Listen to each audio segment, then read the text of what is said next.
So if you could, for some of the folks that are just watching us, Monique, if you could just tell us about your life growing up, how it all started for you as a little girl growing up in Jamaica. Okay, so when I was, I grew up in a what I guess you'd call a typical family. I had a mother and father. We grew up, I guess, what you would call uptown. And as far as I knew, we were comfortable. And my mother came here when I was about 8 years old to reside permanently, as a lot of parents do to make ends meet and help the family out.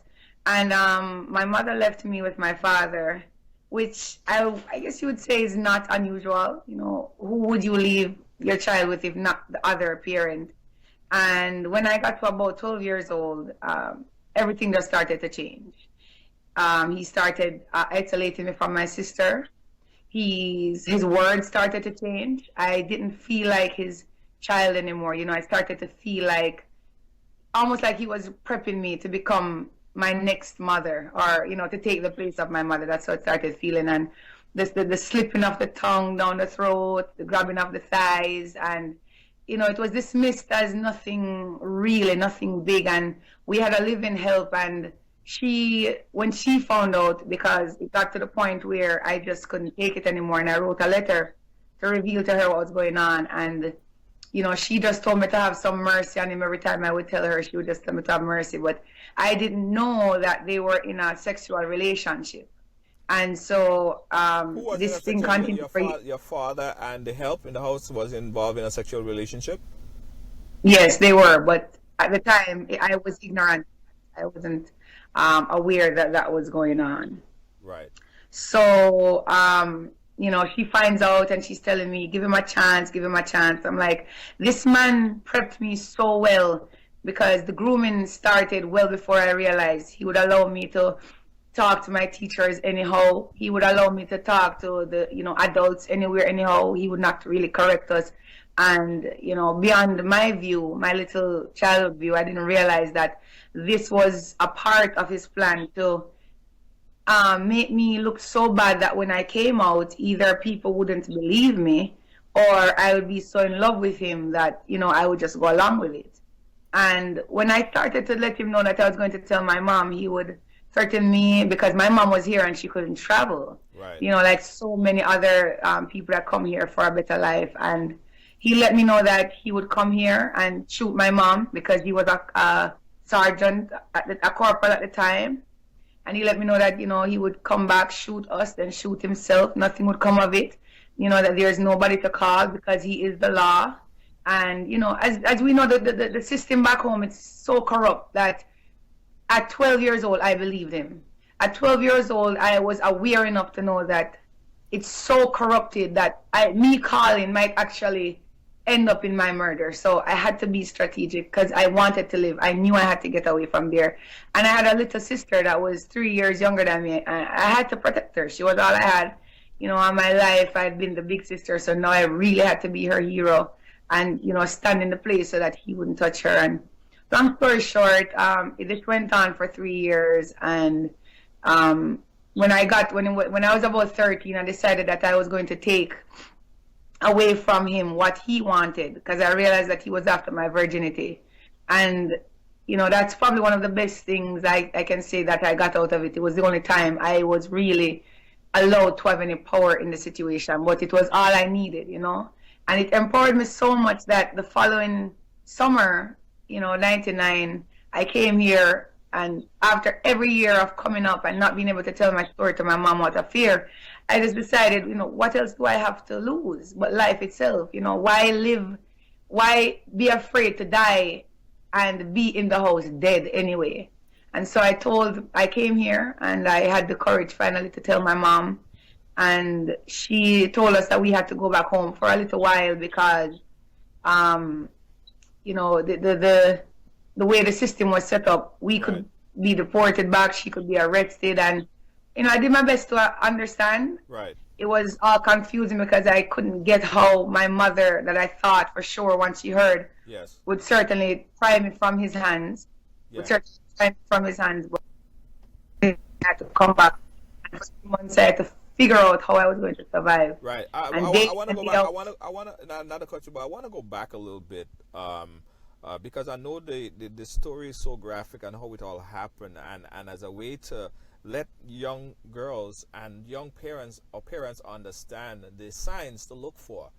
So in your video, you describe how your father would come into your room and first started to put his mouth on you or put his hand on you sexually and all that stuff. At what age was that, and how did it happen, or how did it start? So when I was 12, it started actually. I remember the first day he did it. I was in the kitchen and he actually slipped up behind me and he was, just acting like it was nothing big. He was like slipping his tongue in my throat. And I remember I turned to him and I said, "But Daddy, what you're doing is wrong, you know?" And he turned and he gave me this look that I'll never forget. And then it just started getting worse. He would sit beside me on the couch and just grab on my legs. And then it escalated to him telling me at nights how he would come in the room and slip his fingers inside of me, and how wet I was. So And I mean, he would just be telling you that, but at that time there was no action to it. He would just be describing the things that he wanted to do to you. oh, he would be describing what he did to me at night because I would wake up every morning and bear in mind I'm still a virgin and I wake up every morning and there's sticky stuff between my legs and I'm like, why is my vagina feeling like this? Why am I feeling this wet stuff? But you're just going into a different stage of life. You're just now knowing what your cycle is. So you're thinking, well, maybe, it's something from puberty or whatever. But when he comes to me now and he's telling me that it's him and he's the reason why, and he's putting his finger in me and how he enjoyed it and how I laughed in my sleep because, I sleep very sound, as we call back home, or very dead, as some people say back home. And he would tell me how I would smile in my sleep and how I loved it and how he loved it and how much I satisfied him. So, it just continually started to get worse. And then it started going from the verbal, what I'm doing, to coming and squeezing on my breast and grabbing on my bottom. And, even the help's daughter caught him one time, in the kitchen. And I remember stabbing him with a fork because it had just gotten so much. And I was just like, oh my God, is anybody going to help me? I mean, I even went as far as starting to sleep beside the help at night. And this man came in the room while I was beside her. And, I'm waking up and I'm like, oh my God, Jennifer, he's playing with my breast. And he just looks at her just nonchalantly and just, what? I'm waking up to go to school, And I'm screaming out, so you have to play with my breast to wake me up to go to school? You know what I mean? And it's just starting to get worse and worse. He's becoming more agitated where he's taking it outside. He's no longer caring what the neighbors think.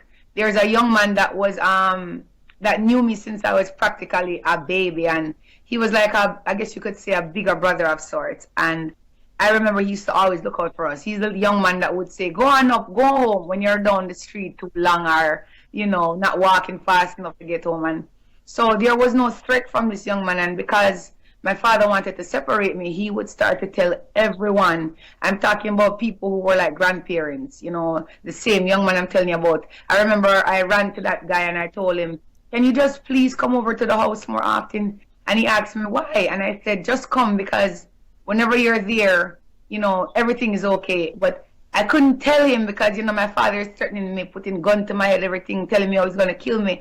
And I can't tell the young man because if I tell him, I don't know what's going to happen. So I'm just like, please just come to the house because whenever someone is at the house, it means less time for me to possibly get touched. You know what I mean? Right. And one day he just looked the young man in the eyes and said, don't come back over here because she's mine. So he literally stopped hiding it now. Like his ego got so much, he started going outside with it. And neighbors would call me and ask me, what's going on over there? And I'd tell them, just straight up, my father is over there messing with me. And all they would say to me is, boy, that's sad, that rough. I'm really sorry for what you're going through, but we're so afraid that we can't intervene. And I remember going home just night after night and crying and saying, oh my God, you mean nobody's willing to stand up and help me, but they're all supposed to be grown-ups. And I remember I used to use my lunch money to buy locks to put on the door.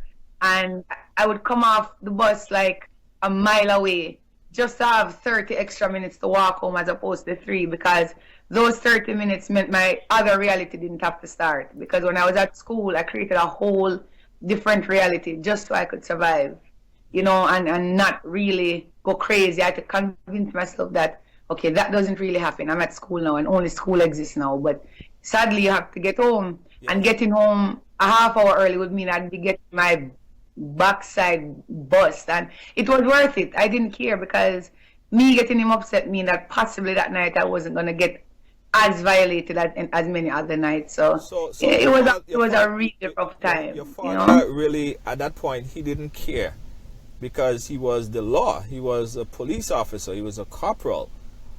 So he basically was flaunting it, and everyone in the neighborhood knew about it, right? Correct. And yet no one defended you. What about None? What about your other family members? Well, the funny thing is, when my mom met my dad, she knew that he had raped one of his sisters when he was 16. I didn't learn this until when I was much older, and family started to talk and stuff, and she started to tell us. And I found out also that when my mother met my dad, she was married to another gentleman, and apparently he couldn't have an erection, so she went and cheated with my dad. And my dad was also dating a lady, right. And the lady had a 16-year-old daughter, and he raped the daughter. Well, I guess you could say he raped the little girl, because she was 16. He's a grown man, and he impregnated her. Oh. And my mom knew about it, and she was okay with the little girl getting an abortion, and they were all okay with it. And the story is that after that, she ended up with him. We say it back home. She took the man, and still she left me with him. So I feel like that's where the first sense of disappointment comes, to know that you are aware that this man could do that. And then other family members, because he literally I guess you could say assaulted, but he hit on, as they would say here in the States. He did his best to sleep with every single one of my mom's sisters, all of her nieces. So it's not like something where you could say it's a shocker. Let me ask you a question. They all kind of suspected, but nobody wanted to know. I'll be blunt as possible. Pardon my French, but what the F was wrong with him? Like, he was just out on a rage, just sleeping with all the little kids, or just molesting and having sex with. What was really wrong with him? I ask myself every day, but it's just now since. Whoa! It's just now. Sorry about that. Yeah. It's just now since the videos came out that a lot of people are coming now and saying, "I know your dad, and he was a really horrible person." I'm gonna sit back a little because the tripod. He was a really horrible person, and one person said, your father was malignantly insane, and that was a male officer. That was a male officer that works with him that said, I knew something was wrong. I think at least 4 women have gone under the post and said, your dad, molested me too. And there was no justice served. So I think it's something that's been since he was young, but everyone was willing to look beyond what was and just allow it to happen. But to say what was wrong with him, I don't know, but I know he's a sick person. All right. So in the video, you said that he raped you for 3 years consistently. What was that period, and who was supposed to be your other guardian that's supposed to protect you? And what happened for that 3 years that he raped you in your bedroom?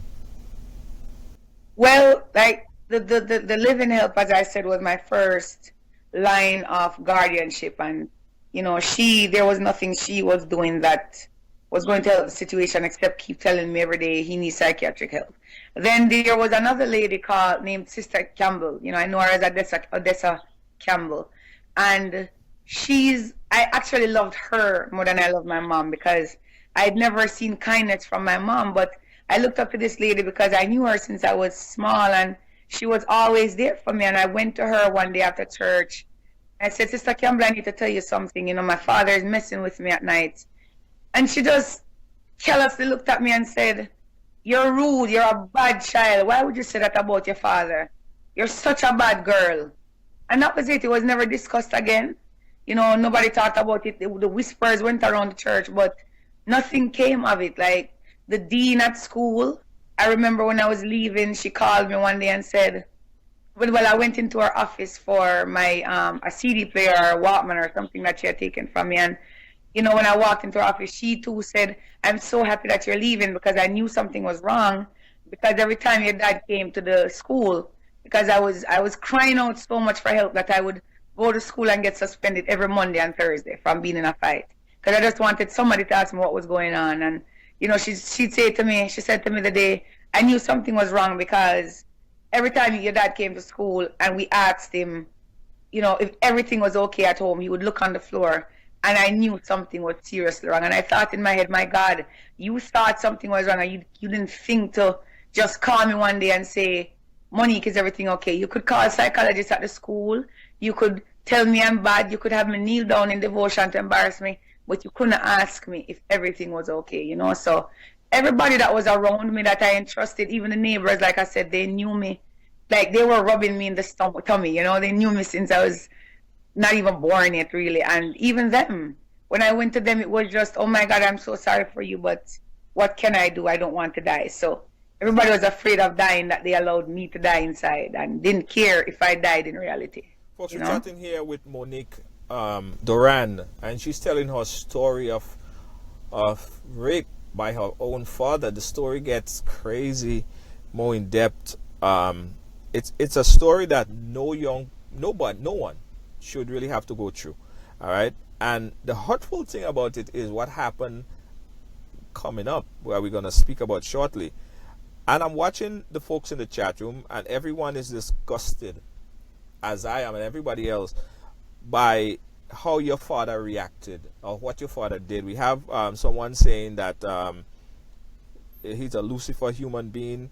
He's a goat. The system is corrupt. We have Maureen say, what's wrong with the law enforcement department in Jamaica? Why couldn't anyone report him?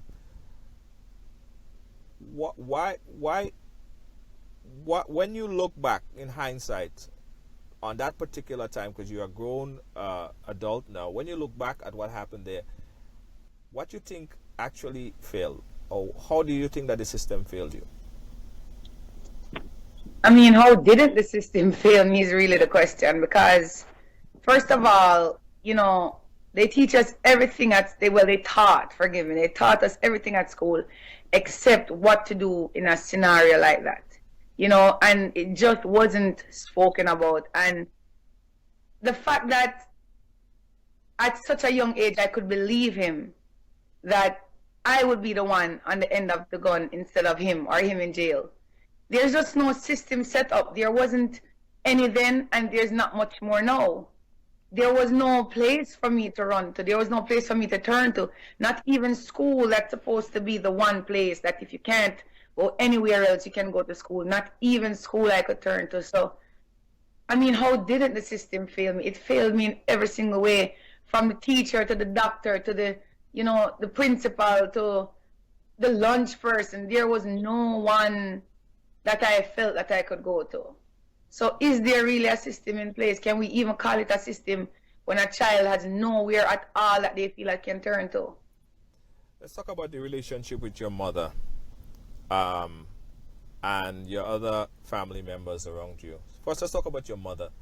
How is the relationship with your mother now? I mean, the relationship with my mother now it's numb. And that's even what caused the thing on Facebook. I didn't know it was going to have this impact. I didn't know there were that many people. I was home, and December 17th made 19 years since he had raped me, like held me down and performed oral sex on me and all of that. And I was sitting in the house, and all these thoughts just started. You think you're gonna get better, because in my head I was like, well, I wrote the book now. I'm free now. I'm good. But then December 17th came, and with each fasting hour, I was reliving it. over and over and over again. And I'm remembering, okay, this was happening at this hour, and that was, and I sat down and all these thoughts, even suicidal thoughts, started coming in my head, and I said, no, I have to let this go. If I don't let this go, I'm not going to be okay for my own child. And so I decided that I'm going to write a letter to my mom. You know, I'm going to let her truly know some things that I wish that I could just sit and tell her, because she's not going to listen to me. And then because of how my mother is, because she's also a very manipulative person, and I said, I have to post it on Facebook, because I know if I don't post it on Facebook for all her so-called church friends to see, because whenever they hear it, they always come to me and say, oh, how could you take your mother's husband and things like this. So I said, let me post it so they can see that I'm not this bad child that they, you know, that they think I am. Let me post letter so they can see that I sent it out of love, not hate, but that I just need to move on. And, you know, that's how it came to be. That's how it went on Facebook. And it was just those thoughts of I have to stop this now. And while I was there, I was like, well, what do I have to lose? Let me just go ahead and send him one too. You know, and when I sent it, there was just this release. And the next thing I know, it was a person. Then it was 2 people. Then it was 3 people. And next thing I know, my inbox had like 1,000 messages in there. I'm like, are you serious? You mean this many people have been through what I've been through? And then the next thing I know, there are people under there saying, he raped me too. And then the next thing I know, the guy that had to take care of the children that my father killed their mother when she went to report that he was molesting, you know, her daughter. It just started to become so real. But that's the root of how it really started. I had to release because it was eating me alive. It's been 19 years and it's still, basically I'm just summarizing, you know, it still hurts like it hurt then. And I'm not saying that you raped me, because she loves to make the excuse that, but I didn't rape you, your father did. And so I said to her, you're right, you didn't rape me, but you didn't protect me from him. And it's just time that I let you go. I don't know who hurt you before, but, you know, I can't waste the rest of my life wanting to help somebody that's not even ready to admit that something happened to them. So I wish you love. You're a beautiful person. Right. But I can't keep carrying this anymore. So I have to let you go. I'm 32 and I refuse to become a 64-year-old woman like you that's sitting down, sad, with no love in her life because you refuse to just let it go. And that's how the first letter went. No, the video, and then as I said, I sent one to my dad, my father, you know, him. And it was just basically saying the same thing, letting him know everything that I wish I could have told him. Because I went through Stockholm for a while, and like he and I became friends because I thought that's what I had to do to make the family love me. And that's another part of being abused, you know. And so when I wrote the letter, the reason that you guys saw the video, his sister came under the post. And while everybody was doing their best to send a cheerful word, his sister came under the post and said, basically, I need to leave her brother alone. And it was unfortunate what happened to me, but that I needed to seek professional help and I need prayer. And putting the family business on social media wasn't any good. So when she said that, I was just I don't know, I lost it. And just like, this is what survivors are talking about. And no, I can't go halfway. No, I have to go all the way and address this lady, because I have not seen you since I was 7 years old or 6. And the last time I saw you, you were telling me I was too dark to be your niece. And you never picked up the phone to call me and ask me how I was. But you had that audacity now to come and tell me that what I was doing was embarrassing to the family. So I just lost it, you know, and my raw emotions just went out there. And I mean, you know, and it's funny because you block a lot of it out so that you can live, because sometimes you don't block things out, it will like eat you up. And it's not until I start to release and I'm thinking, wow, you know, I did a lot of damage to myself and I didn't have any value on myself. I didn't really think I was worth anything, because when you're 12 years old and your father is the first person to start to desire you, or your father is the first person to perform oral sex on you, and then your mother okays it in a sense. Your mother says to you, oh, nobody's ever going to want you. And if anybody ever does want you, you know, she's telling you things like you're ugly and a man is going to have to use their foot to have sex with you. And she's walking and telling everybody in Philadelphia that, you know, she took my husband from me. You're thinking, wow, I must not be worth much. And if I'm not worth much, then anybody can just come have a piece. And then adding on to the fact that you have no paperwork, you know, at the time you have no paperwork, You can't do certain things. You won't have a mother that's helping you out. And you think, well, if he got it for free, certainly I can use it to my advantage, you know? And you just start throwing yourself around there.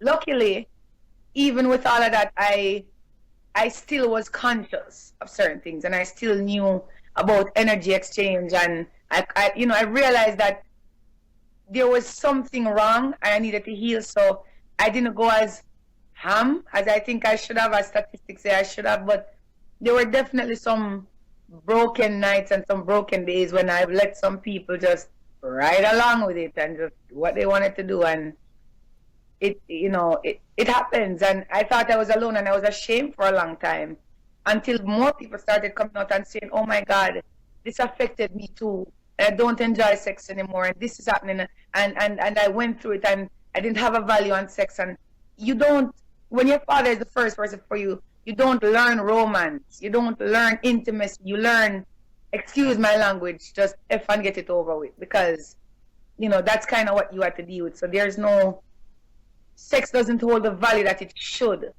The first time wasn't, oh my God, I really like this boy, I want to do it. The first time was, I have to do this, or I'm going to grow up with the story that my dad did this first.